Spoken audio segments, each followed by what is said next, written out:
Good evening, Congressman, and thank you for taking the time tonight to host this live conference call. Good evening. This is Congressman Sam Johnson, and I want to thank you for participating in this live question and answer session to discuss the issues that matter most to you and your loved ones. I'm currently voting in Washington, but hearing from you is very important to me, and these conference calls provide yet another opportunity for me to do just that, to hear you out. If we happen to have technical difficulties throughout the call, please bear with us. Also, please remember to dial 0 to ask a question. Before I take questions, let me tell you about what we're voting on this week and what I've been working on. First and foremost, the biggest issue we're dealing with is the border crisis. As Texans, you know firsthand the magnitude of this humanitarian and national security crisis taking place along our southern border. It's an outrage. It's a tragedy all at the same time. Earlier this month, I led a congressional delegation to the border, to the Rio Grande Valley sector to be exact, to see the border crisis firsthand. You all know this is the primary entry point for tens of thousands of illegal immigrants, yet we have less Border Patrol agents per mile than California and Arizona, and that's just not right. Make no mistake, I met some of the most committed and outstanding men and women of our Border Patrol who are working around the clock to manage the crisis. I am so grateful for their dedication, duty, and service. Unfortunately, they are overwhelmed and overworked. While it's the federal government's responsibility to secure the border, President Obama's unilateral actions have done just the opposite. The failure to enforce our immigration laws and secure our border, defer deportation of over 50,000 illegal immigrants, and continue with the catch and release policy has created the perception that those who make it here illegally can stay, and that's wrong. Tens of thousands of children and families are pouring over our border, and the president's only solution is to throw more money at the problem without addressing the root of the cause. Perhaps President Obama and his allies, like Senate Majority Leader Harry Reid, simply don't get it. Just last week, Senator Reid told everyone and boldly claimed the border is secure. As Texans, we know that couldn't be further from the truth. We are a nation of laws. We must respect the rule of law, and many of these immigrants are fleeing their native lands because of the weak establishment of rule of law. We must abide by ours to ensure our sovereignty and prosperity as a nation. There are 3 things we must and can do right now to end this border crisis. First, we need to secure the border once and for all. That means we need more boots on the ground. Did you know that currently Texas has 7 Border Patrol agents per mile, while California has 26 and Arizona 13? Second, we must close a loophole in the 2008 human trafficking law that is being used to allow folks to come and stay in this country. Lastly, we must ensure that our current immigration laws are fully enforced. That means ending the President's 2012 deferred deportation decision. Not doing so is not only wrong, but also unfair to those who have played by our immigration rules. It's time for the President to send a loud and clear message that there is a legal process for seeking entry into America. Therefore, if you enter illegally, you will not be allowed to stay, and you will be sent back home, period. Related to this issue, I'm pleased to report that just last week the House passed a measure of mine that would help deter illegal immigration and root out fraud and abuse. My common sense measure would require a Social Security number for the $1,000 refundable child tax credit. According to the Tax Inspector General, without this requirement, the refundable child tax credit can serve as an incentive for individuals to come illegally into the United States. My provision would save $24.5 billion. Unfortunately, I don't have much hope that Harry Reid will take up the common sense measure anytime soon. Another big issue we are addressing this week is the VA scandal. As a 29-year Air Force veteran and former prisoner of war for nearly 7 years, I have always been a strong advocate in Washington on behalf of our men and women in uniform who sacrifice their lives to protect our freedom. Like many of you, I was outraged by the recent VA scandal, revealing long wait lines and secret lists to hide those wait times for veterans seeking medical care. That's outright shameful. We have a sacred duty to ensure that veterans get the care they earned and deserve when they return home. That's the right thing to do, and that's the American way. And that's why today I voted for a bill that gives veterans access to health care outside of the VA if they experience long wait times or live further than 40 miles away from a VA facility. This is a good step forward, and there's more work to be done. Yesterday, the Senate confirmed a new VA Secretary, Robert McDonnell. I hope he can change the culture and help give our veterans the care they earned. Related to this matter, I've also introduced legislation to allow our veterans with service-connected disabilities to remain eligible for health savings accounts. My bill is a win-win, a win for vets and a win for their families. I've also worked hard in Congress to promote policies that help our local veterans receive the high-quality care they deserve. As a result of the many years of pushing the VA to build a clinic in Collin County for our local veterans, I was notified earlier this year that such a clinic was finally approved. This clinic will be located in Plano and serve over 5,000 veterans. We have been waiting for this for far too long, so you can imagine how thrilled I was to hear that our local heroes will soon have better access to high-quality care a lot closer to home.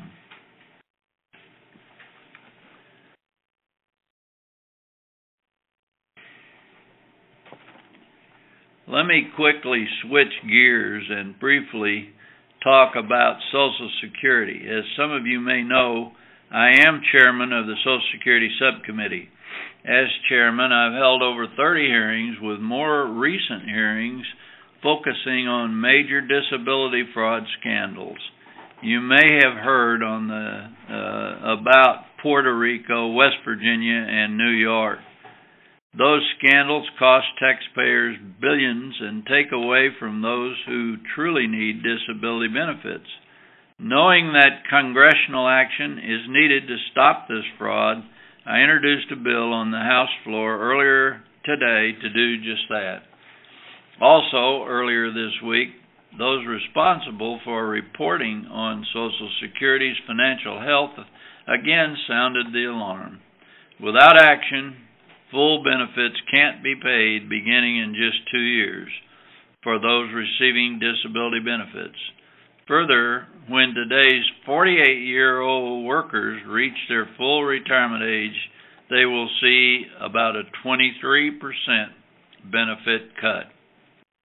Kicking the can down the road is irresponsible and unacceptable. In fact, just yesterday I held a hearing on Social Security on just that. Also, as chairman, I've been working to ensure Social Security and its disability program is not only there for today's beneficiary, but their children and grandchildren. Probably should say your children and your grandchildren. And one more word about disability. Tomorrow in the Ways and Means Committee, we will be voting on a bill known as the ABLE Act. I'm a co-sponsor of this important bill that will better help families and individuals pay for disability expenses through tax-free accounts. Two final thoughts, and then I'll open up the floor for questions. With the travel season well underway, I want to talk about some exciting news for our area. You know, I love freedom, and I think Americans should have the freedom to fly whenever they want, to wherever they want, and whatever airline they want. I'm so excited for the full repeal of the Wright Amendment to kick in on October the 13th. This outdated law restricts flights out of Dallas Love Field to just those states near Texas. It's not the federal government's job to dictate to passengers how, when, and where they can fly. That's why fellow Texan Jeb Henseling and I co-authored a bill a few years back to repeal the Wright Amendment. Defying all odds, we got the bill passed and signed into law. As a result, on October the 13th, folks will start seeing more flying options at more affordable prices for either work or play to most destinations outside Texas, right from Love Field. Lastly, one of the most important things I do as your representative is to assist folks across North Texas when they are having problems with federal agencies, helping folks navigate the bureaucratic maze and cutting through the red tape to obtain answers from federal agencies. When additional help is required, my staff and I in Plano will open a case and act as your liaison with the appropriate federal agency to assist you in your efforts to resolve your problems. Some of the most common cases involve issues with Medicare, Veterans Affairs, USCIS, Social Security, and yes, the IRS. Please keep in mind that while I do my best to assist you with resolving your situation, I do not have the ability to override agency decisions made in accordance with federal law or regulation. If you're unable to come to the office in Plano, my staff hosts what we call mobile office hours on a monthly basis. And that's when we go to different cities across the 3rd District and make it more convenient for you. Please check my website or social media to find out when we will be near you, or sign up for my newsletter. It's an e-newsletter now by dialing 7 to get an alert sent straight to your inbox. Another way I hear from folks is through letters and emails. There are so many ways to communicate in the 21st century, and I hope you will take advantage of all the mediums of your disposal. You can write in, email, call, even like me on Facebook, or follow me on Twitter. Hi, Julie. Hey, Representative Johnson, thank you for taking my call, and thank you for coming up to Heritage Ranch to speak to the group up there. I was there, and I appreciated your coming there and talking to us.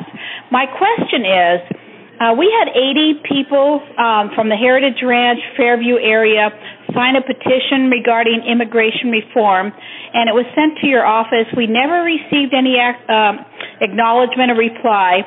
It was several months ago, before all of the things hit regarding the recent immigration problems. Can you fill us in on what you've done and any votes you've taken to help alleviate immigration or to try to reform the entire system so we have a more equitable way of dealing with immigration? Yes, of course, we are dealing with that on the floor even this week. But as I mentioned earlier, I recently took a trip to the border to McAllen to see the crisis firsthand. In that trip, we took a boat ride in the river for about an hour and a half and saw firsthand what was happening, and then we flew over the area for another hour and a half. And I think I got a good view of what the problems are and where we're having difficulties. Last week, the House passed a bill that included my provision to require tax filers to provide a Social Security number when claiming the $1,000 refundable child tax credit. That provision will save American taxpayers $24.5 billion over the next 10 years, and more importantly, help deter illegal immigration. I recently voted to support deploying the National Guard to our border and one to deny law enforcement funds to sanctuary cities. I also voted to investigate the Department of Homeland Security's immigration decisions, and I sent a letter to the Secretary of Homeland Security, Jay Johnson, asking him to explain why they are staffing inadequately the Border Patrol agents in the Rio Grande Valley, the primary entry point for illegal crossings. I think that we're trying to solve the problem, and I have to tell you, I think also that Texas is doing a good job. Thank you for your question. While we wait for the next caller, let me take a moment to say a word about Israel. You know, Israel is our strongest ally in the Middle East, and our relationship with them is crucial to peace in a hostile region. If we turn our backs on Israel, we seal our fate, and it isn't pretty. I traveled to Israel several years ago and saw firsthand the security challenges Israel faces every day from terrorism groups. This situation has become extremely dangerous for Israel as Hamas has relentlessly launched rockets at Israel. Israel has the right to defend itself from Hamas. Israel is a beacon of liberty and democracy in a troubled area, and I've stood for Israel during my time in the United States Congress and will continue to do so. I recently voted to expand U.S. economic sanctions on the terrorist group Hezbollah, who has a long history of attacking Israel. I've also been supportive of Israel's Iron Dome anti-rocket system, which has saved countless lives from Hamas rockets. I'll continue to be a strong supporter of our ally and our democratic partner, Israel. Thank you for your question. Oh, hi, Price. Hello. Thank you for opening up for questions. I appreciate your service and all that you do for us. Had a question about if you're aware of any activities to increase our electric generation capacity in the U.S., as well as water. If you start looking at our energy usage over time versus capacity to generate electricity, we seem limited, as well as, you know, with the droughts here in Texas, water generation or water supply is also a concern. Are there activities going on to try to improve that at a national level or at a state level that you're aware of? Yes, water is probably one of the most important issues for folks like us in North Texas. And Collin County, I think, is still under Stage 3 water restrictions. I'm hearing you're getting some rain, though. Many of our lakes are at all-time lows. 28% of our water supply was cut off several years ago by the federal government due to the presence of zebra mussels in Lake Texoma and an incorrect redrawing of the Texas-Oklahoma border. The feds shut off access to this water for several years. My fellow Texan friend and colleague Ralph Hall and I fought tooth and nail against the federal government on this, and we won. In late 2012, we passed a law to allow the North Texas Municipal Water District to resume pumping water. I know water continues to be a real problem for North Texas. Earlier this year, I voted for a bill to expedite vital water projects, and that would allow 2 proposed reservoirs for North Texas to be approved more quickly, providing new water supplies. Providing access to water will continue to be a top priority for me and our Congress. Texans want, need, and deserve affordable and reliable energy for their homes. That was another subject you spoke of, and Washington regulation and taxes are not the answer. We need to unleash America's full energy potential. I support the Keystone Pipeline and expanded offshore drilling, and these are much-needed projects that will create jobs. The EPA recently proposed new CO2 emissions rules, and this EPA rule would negatively impact energy prices and electric reliability in Texas. We generate over 1/3 of our electricity from coal, and I really oppose the EPA's actions. I co-sponsored legislation to repeal that EPA rule. I believe in being good stewards of our environment. However, these concerns must be balanced based on transparent data and must take into account all economic factors, not just politics. U.S. CO2 emissions are at their lowest levels in 20 years, and our air today is far less polluted than it was back in the 90s. I also support wilderness preservation through conservation easements, which now allow folks to preserve their land. And I also supported, and the House did recently pass legislation to make permanent this important conservation program. Good afternoon. Doug Ruckel here, Plano, Texas. Congressman, I sincerely appreciate the dedication and hard work you show in fostering a very positive Texas and United States. On that note, we are the world leader in virtually all fronts, as you know, of course. But what troubles me the most of all the things we're talking about is our huge 17, approaching 18 trillion deficit. Is there any discussion, serious discussion on getting that budget under serious control, eventually getting it balanced, and then with a deficit payback of some kind in the near future? Yes, sir. As a staunch fiscal conservative myself, I've fought against massive Washington spending, from bailouts to stimuluses that set our debt to over $17 trillion. That's trillion. As families have had to tighten their belts, so too should Washington, both in large and small ways, and that's why I support legislation that caps and cuts spending to help get our fiscal house in order. I've also supported a balanced budget amendment. Here in the House, we also downsized and cut our office budgets by 18% and froze our member pay. We just did that in the House. Despite some good progress on the deficit front, we're not out of the woods, and we need to build on the progress that we've made to get our fiscal house in order. But that doesn't mean undoing some of the good progress that has been made. That's why I voted against my own leadership for a budget deal that busted our spending cuts. Going forward, you can count on me to continue to get our fiscal house in order. I think our country's future depends on it, and I thank you for your question.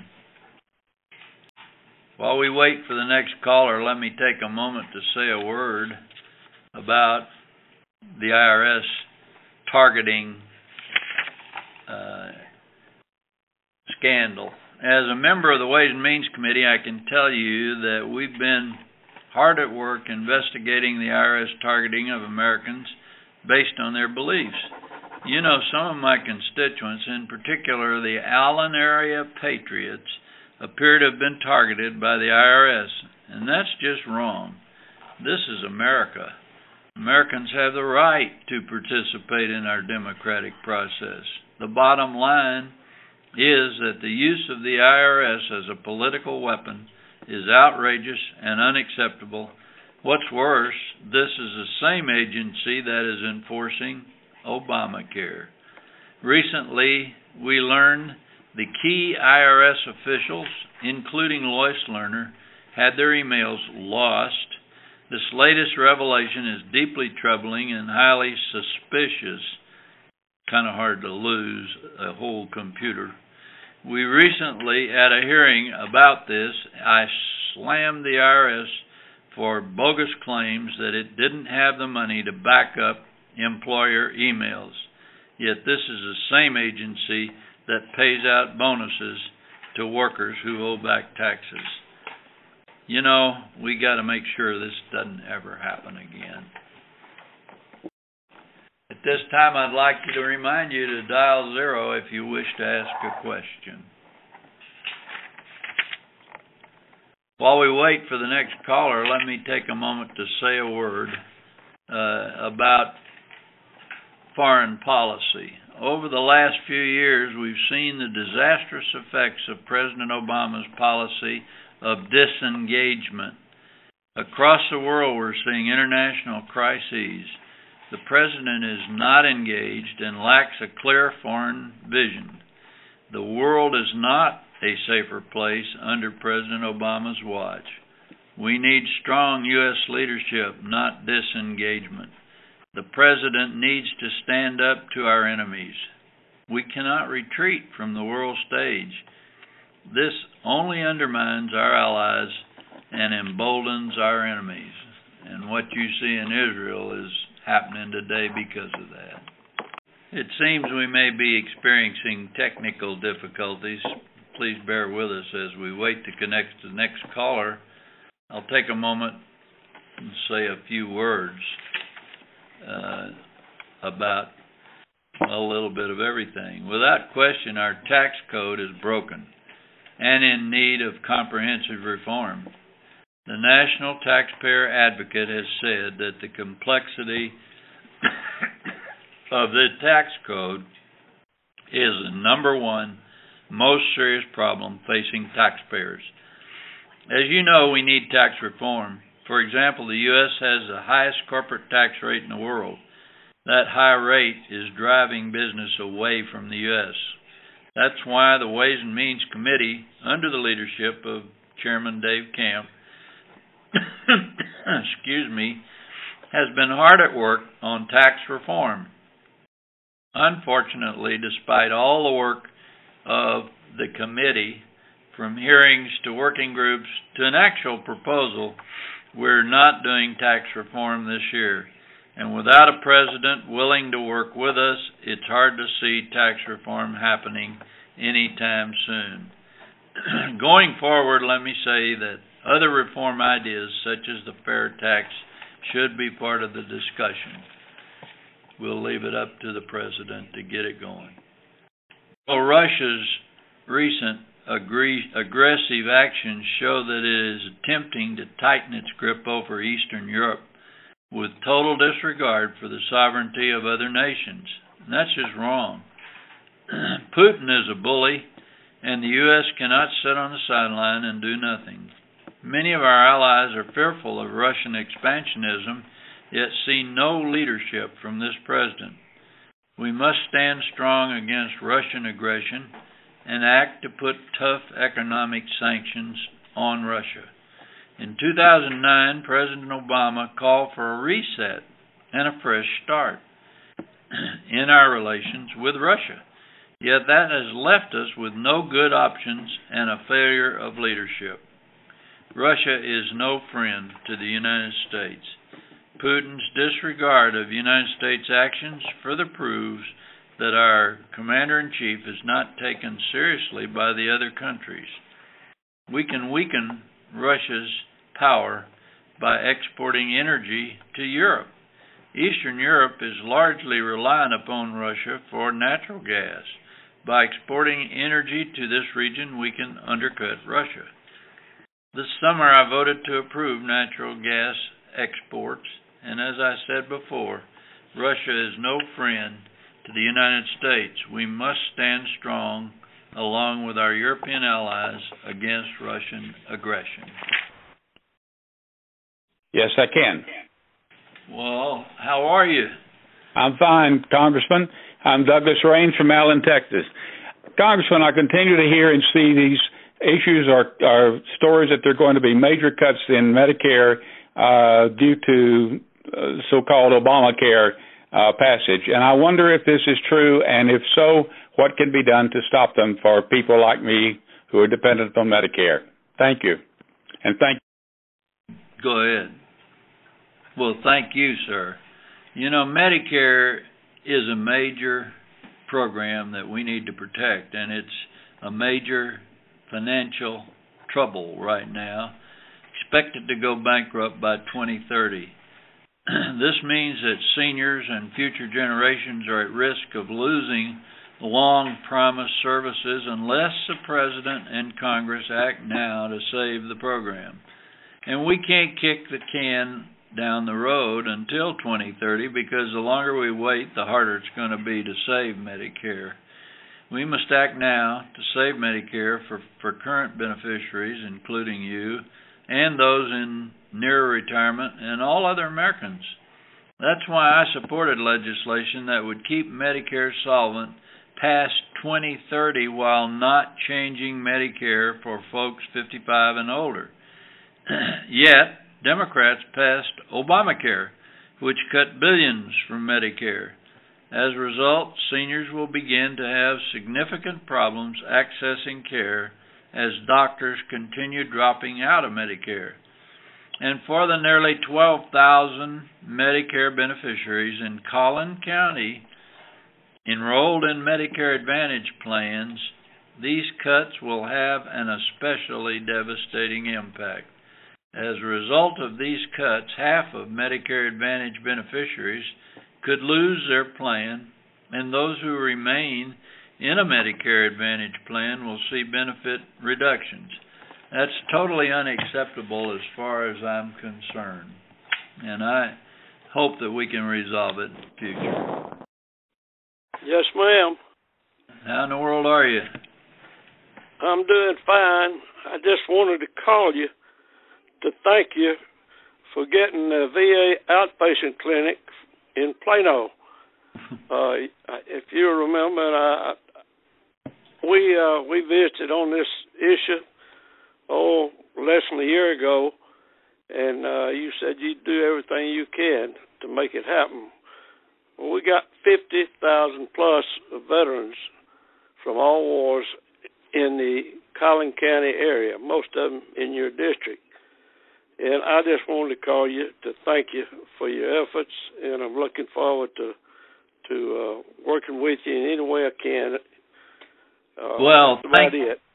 I appreciate that. You know, we're supposed to have that thing figured out this year, so hopefully we can get them into an existing building and start receiving patients right away. Of course, we got to work the doctor and nurse end of it too, and we will. They are working on it.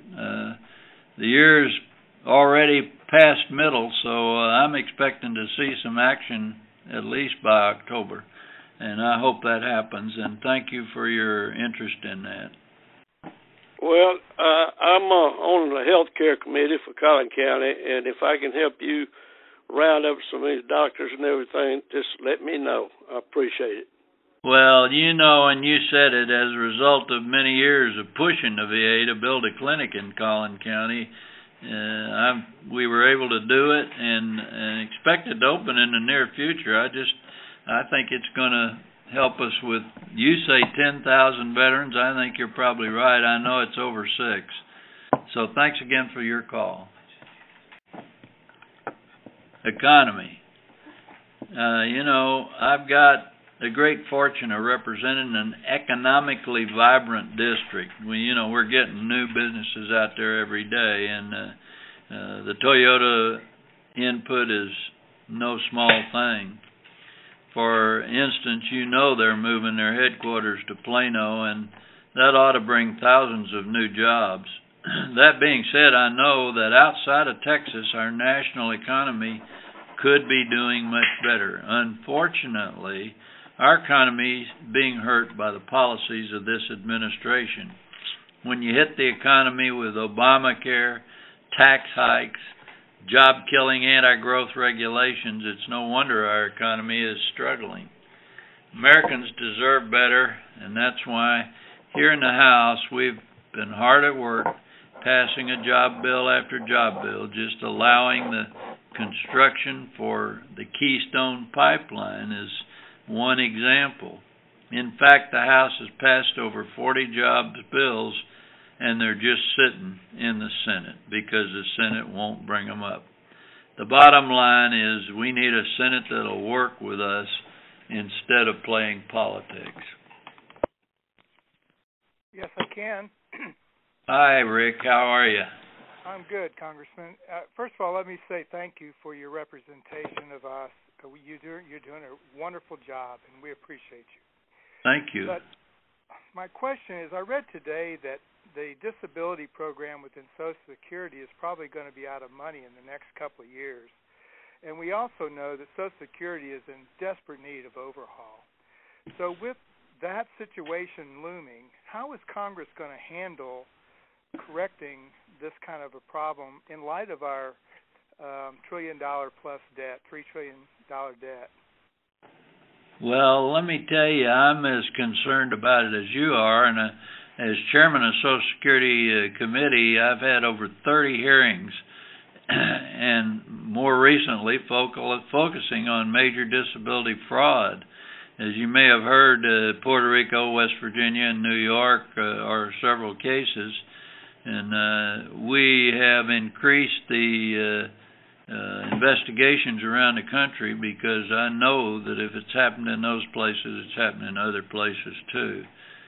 But these scandals cost taxpayers billions of dollars and take away from those who truly need disability benefits. Knowing that congressional action is needed to stop the fraud, I introduced a bill on the House floor earlier today to do just that.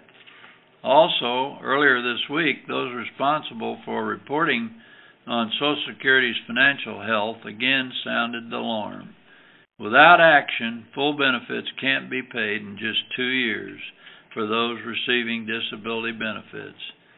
Further, when today's 48-year-old workers reach their full retirement age, they're going to see a 23% benefit cut.